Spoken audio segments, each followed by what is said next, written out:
Welcome to the second part of our presentation, The Smiling Infants. This is one of the longest presentations in the series, so don't let it put you off looking at the others. In Genesis 19, we read how God killed every inhabitant of Sodom and Gomorrah, 2 whole cities. Now, as a Christian, I used to read this story without a blink of an eye. But surely it's wrong to kill people just because they don't meet your standards of behaviour. In Genesis 22, God asks Abraham for his son as a human sacrifice. Again, I used to read this without too much thought. God said, "Take your son, your only son Isaac, whom you love, and go to the region of Moriah.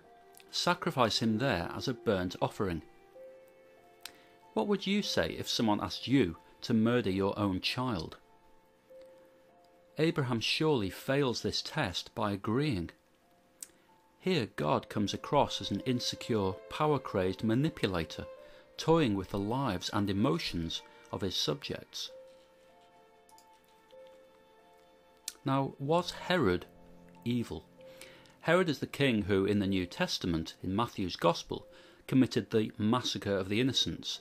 His name is reviled and lives on as a symbol of evil because of this. And yet, in Exodus 12, God murders all the firstborn of Egypt, a similar crime. The only difference is that our minds try to defend and excuse God. Here we're talking about thousands of children. It would be despicable of God to favour one nation over another in this way. So now we have to see him as a racist child murderer. In Exodus 14, God kills all the hosts of Pharaoh, including the captains of 600 chariots who drown in the Red Sea while pursuing the Israelites, and the Lord overthrew the Egyptians in the midst of the sea. Compare this with Romans 2 verse 11. God does not show favouritism. In Numbers 16, God slays 250 Levite princes of the Jews who challenged the leadership of Moses. Fire came out from the Lord and consumed the 250 men.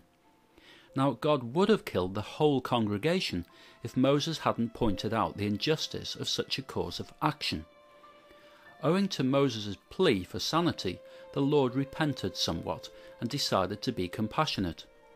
So he proceeded to open up the earth and buried alive the wives, sons and little children.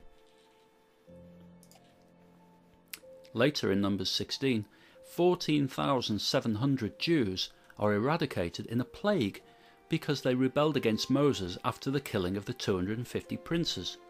It's clearly a mistake to argue with Moses. This is a model for every ruthless dictatorship that has ever existed. In Numbers 21, at the request of the Jews, God utterly destroys the Canaanites at Hormah and the Amorites at Heshbon. Moses summed up the slaughter. "We utterly destroyed the men and the women and the little ones. We left no survivors." That's in Deuteronomy 2. In Numbers 21, God orders the destruction of all the sons and subjects of the king of Bashan. None was left alive. As far as we know, this was an innocent race of people who had done nothing to offend the Jews. They were simply in the wrong place, in the way of a brutal religious tribe. Numbers 25, God is angry with the Israelites and murders 24,000 of them. And the Lord said unto Moses, "Kill all the leaders of the people and hang them up before the Lord in broad daylight." This is in effect a mass human sacrifice designed to turn away God's anger. Numbers 31, God orders the killing of all the men of the Midianites and all their wives and male children. Note, the Midianites had actually been kind to Moses when he fled Egypt in Exodus 2. People just don't seem to read this book. They're brought up thinking it to be true and good. They don't allow themselves to doubt it, but it's full of lies and wickedness. Deuteronomy 2, God commits genocide, killing the Ammonites so that Lot might possess their land, and later he commits genocide again, wiping out the Horims, slaying them in order that Esau might acquire their land. In Joshua 6, all the citizens of Jericho are murdered except for a prostitute and her family.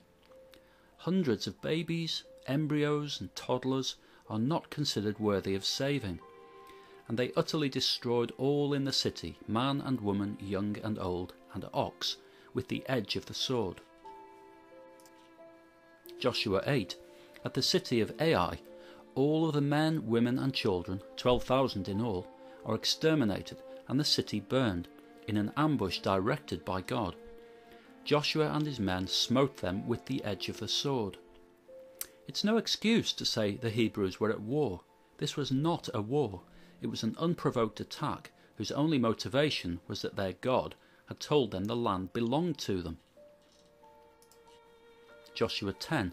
God wipes out the armies of 5 kings of the Amorites who besieged Gibeon, and the Lord slew them with a great slaughter. He then chased the survivors and killed more of them with hailstones. The rest of the world apparently had to muddle along the best it could, while the Supreme Being was preoccupied with the war games of some Middle Eastern Semitic tribes. Joshua 10. 5 kings of the Amorites are shut up in a cave and then brought before the congregation. Joshua exhorted his fellow Israelites to come near, put your feet upon the necks of these kings. He then murdered all 5 and hanged their bodies. The Bible specialises in such horror tales, and yet is considered a proper book for children, in full confidence of its not being read. In Joshua 10, all the people of Makkedah were slain by Joshua. Then all the people of Libnah, not a soul remained, no survivors. Then all the people of Lachish, then the people of Gezer, and Joshua smote the people until he left none remaining. More genocide. Still in Joshua 10, then all the people of Eglon, they left none remaining. Then all the people of Hebron, they totally destroyed it and everyone in it. Then he totally destroyed all who breathed. Remember, this was all on God's command. We have no evidence that these other people were offending the Jews in any way. Later in Judges, 10,000 Perizzites and Canaanites were wiped out by Judah and Simeon. The motivation? To take the land allotted to us. Judges 1.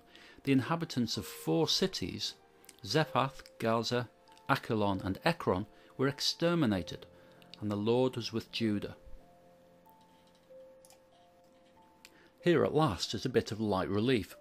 In Judges 1:19, God fails to drive the people from the plains because they had iron chariots. It says, the Lord was with the men of Judah.